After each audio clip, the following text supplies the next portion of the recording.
Hello friends, welcome back to my YouTube channel 10th expert classes 0.3 में।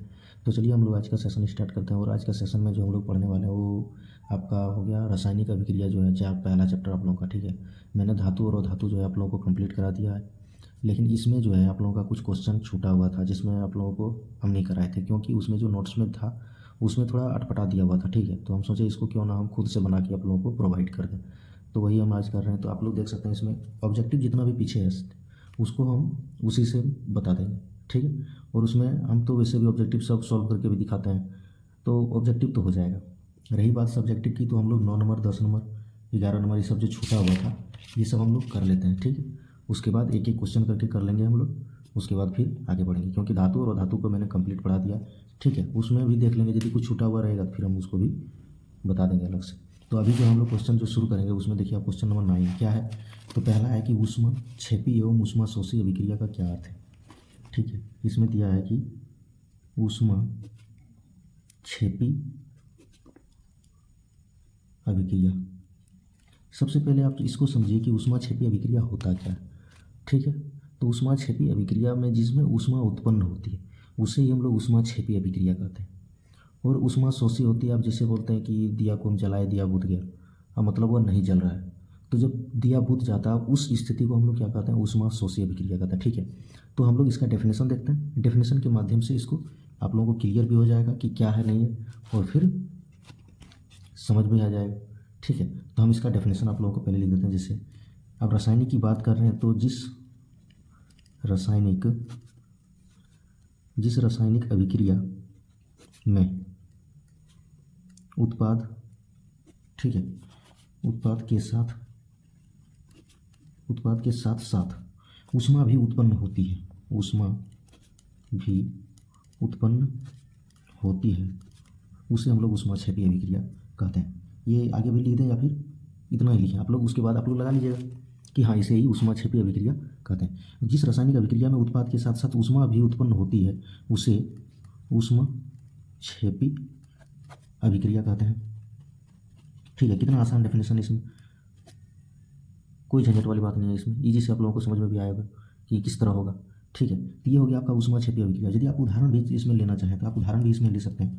ठीक है, उदाहरण भी देते हैं आप लोगों को। उदाहरण में आप जैसे ले लीजिए मीथेन ले लीजिए CH4 और प्लस में O2 ले लीजिए, तो इसमें क्या हो जाएगा आपका CO2 जो हो जाएगा वो उत्पाद बन जाएगा, और H2 वो जो ये हाइड्रोजन है ये आपका अवशोषित हो जाएगा। मतलब ये क्या है, एक तरह से गैस है। CO2 क्या है, गैस है, तो इसमें एक तरह से आपका की ऊष्मा उत्पन्न हो रही है इसमें, और H2O जो है बाहर अवशोषित पदार्थ उसका बाहर हो जा रहा है, मतलब यह पानी इसका जो भाप होता है वो अलग से निकल जा रहा है, और ये गैस आपका उत्पाद बन जा रहा है।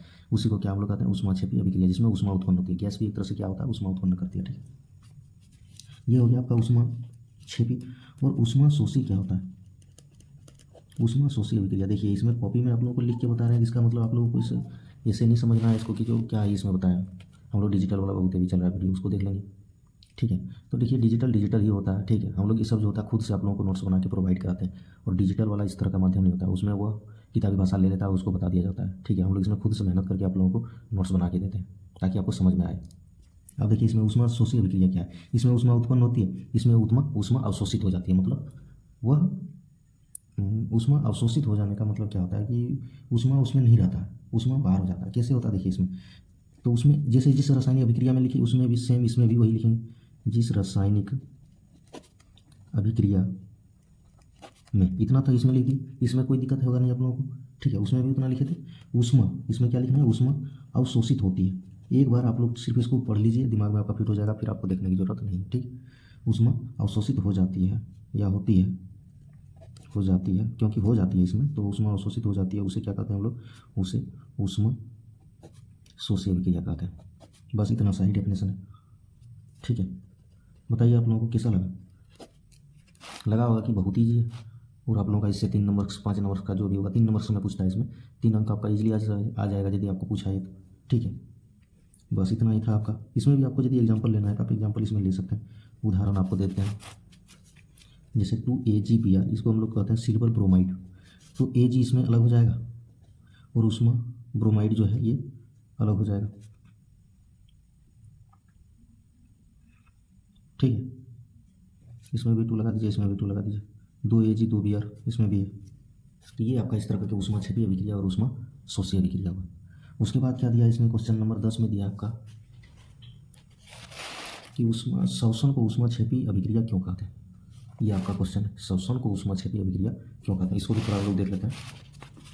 तो इसमें श्वसन को ऊष्माक्षेपी अभिक्रिया हम लोग क्यों कहते हैं, क्योंकि सबसे पहले हमें जीवित रहने के लिए जो है, जीवित रहने के लिए हम लोग को क्या चाहिए, श्वास चाहिए, हवा की आवश्यकता है, ऑक्सीजन की आवश्यकता है, ठीक है। लेकिन हमें जब ऊर्जा चाहिए, इसमें बोला कि श्वसन की ऊष्माक्षेपी अभिक्रिया क्यों कहते हैं, श्वसन को ही। तो हमें एक तो श्वास जिंदा रहने के लिए चाहिए, दूसरी क्या चाहिए, भोजन चाहिए, पर्याप्त मात्रा में खाद्य पदार्थ, ताकि हम लोग जिंदा रह सकते हैं, ठीक है। तो इसमें आप लोग देखिए कि श्वसन को ऊष्माक्षेपी अभिक्रिया क्यों कहते हैं, इसका वर्णन करने आपको बोला है। तो क्वेश्चन नंबर ये 9 था, क्वेश्चन नंबर 10 अभी बता रहे हैं, ध्यान से आप लोगों को देखना है, ठीक है। सबसे पहले हम लोग क्या लिखेंगे कि हमें देखिए इस तरह करके बुक में नहीं लिखा हुआ है, ये सब हम खुद आप लोगों को बना के देने वाले हैं, ठीक है। इसीलिए पेन और कॉपी लेके बैठे हैं ताकि समझाते भी चलें और बताते भी चलें, ठीक है। तो आप लोगों को ध्यान देना है इसमें। तो देखिए इसमें हमें जीवित रहने के लिए हम अपना लैंग्वेज खुद इसमें बना के दे रहे हैं, और खुद हम भी इसी तरह करके एग्जाम में लिखें, आप भी लिखिए, फुल मार्क्स मिलेगा आपको, कोई भी दिक्कत नहीं। हमें जीवित रहने के लिए ऊर्जा की आवश्यकता होती है, ठीक है। हम यह ऊर्जा भोजन से प्राप्त करते हैं, इसलिए इसमें बोला गया है कि श्वसन को ऊष्माक्षेपी अभिक्रिया, श्वसन को ऊष्माक्षेपी अभिक्रिया क्यों कहते हैं, श्वसन ही, हाँ श्वसन ही है। भोजन, यह ऊर्जा हमें भोजन से प्राप्त होती है, ठीक है। हमें जीवित रहने के लिए ऊर्जा की आवश्यकता होती है, यह ऊर्जा हमें भोजन से प्राप्त होती है, ठीक है। पाचन क्रिया के दौरान हम लोग को क्या होती है, इससे प्राप्त होती है। आप इसको भी लिख सकते हैं जैसे पाचन क्रिया के दौरान, पाचन क्रिया के दौरान, पाचन क्रिया के दौरान खाद्य पदार्थ, खाद्य जो पदार्थ होते हैं वो क्या होते हैं, छोटे छोटे टुकड़े में, क्योंकि जब उसमें टुकड़े इस तरह होगा ना, छोटे छोटे टुकड़े में बंट जाते हैं। क्योंकि आप लोगों को पता होगा कि जब भी हम लोग भोजन करते हैं और पेट में जब जाता है हम लोग का भोजन, तो वो HCl के कारण पूरा भोजन जो होता है छोटे छोटे अणुओं में टूट जाता है, ताकि भोजन का पाचन अच्छी तरह से, ठीक। तो इस तरह करके वो क्या हो जाते हैं, विभाजित हो जाते हैं, ठीक है। इतना तक हम लोग को पता चल गया कि विभाजित हो जाते हैं। उदाहरण में जैसे आप कुछ भी ले सकते हैं, उदाहरण में आप जैसे ले लीजिए कि चावल, दाल, गेहूँ, ये सब आप लोग जब खाते हैं, जैसे हम लोग आलू भी, बहुत सारी चीज़ें हैं ये सब हम लोग खाते हैं। तो आदि आप लिख लीजिए, आदि वो आदि नहीं लिखें, आदि मतलब और कुछ भी है, ठीक है। बहुत सारी चीज़ें हैं इसलिए हम लिखें, उस आदि को नहीं समझ लेना है। ये सब कार्बोहाइड्रेट होते हैं, ये सब क्या होते हैं, ये आदि सब में क्या पाए जाते हैं, कार्बोहाइड्रेट पाए जाते हैं, कार्बोहाइड्रेट होता है, सभी में कार्बोहाइड्रेट होते हैं, ठीक है। तो इसमें क्या होगा, जब कार्बोहाइड्रेट टूटता है तो उससे क्या बनता है हम लोग के शरीर में, तो ग्लूकोज बनता है। तो यहाँ लिखना है कि जिनके टूटने से ग्लूकोज बनता है, और ग्लूकोज जब बन जाता है हम लोग का शरीर में, तो हमारे शरीर की कोशिकाओं में उपस्थित जितने भी ऑक्सीजन से मिलता है तो वह ऊर्जा प्राप्त होती है, इसलिए श्वसन एक ऊष्माक्षेपी ऊर्जा है। और जब भोजन से हमें ग्लूकोज मिलता है, ग्लूकोज उससे बनता है, और हमारे शरीर में उपस्थित जो कोशिकाएं होती, शरीर में उपस्थित कोशिकाएं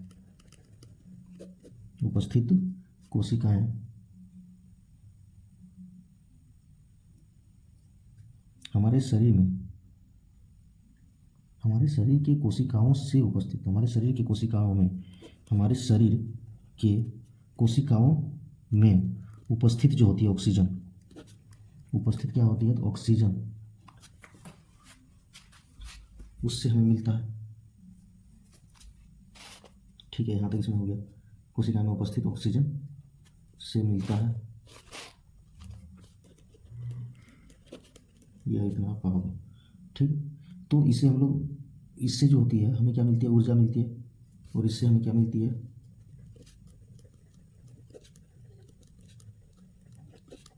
इससे हमें ऊर्जा मिलती है। इसीलिए इसे हम लोग क्या कहते हैं, इसीलिए इसे हम लोग श्वसन एक ऊष्माक्षेपी अभिक्रिया है, इसीलिए श्वसन एक क्या है, तो ऊष्माक्षेपी अभिक्रिया है। अभी क्रिया है इसमें लिखें। इस तरह करके आप लोगों का कुछ क्वेश्चन रेडी हो गया। 2 क्वेश्चन आप लोगों को बता दें। तीसरा क्वेश्चन हम लोग नेक्स्ट वीडियो में पढ़ेंगे, ठीक है। अभी के लिए इतना ही रखते हैं। 2 क्वेश्चन देखिए, लिख के बताएंगे थोड़ा सा देर लगेगा, क्योंकि सोचना भी पड़ता है कभी कभी। भले हम नोट्स तैयार करके रखते हैं अपने से बना के, लेकिन उसके बावजूद भी थोड़ा बहुत सोचना पड़ता है कि हाँ आप लोगों को कैसे समझ में आए। तो इसको आप लोग पढ़िए, 1 बार पढ़िएगा, आपको समझ में आएगा बढ़िया से, ठीक है। अभी के लिए इतना, मिलते हैं हम लोग नेक्स्ट वीडियो में। Thank you.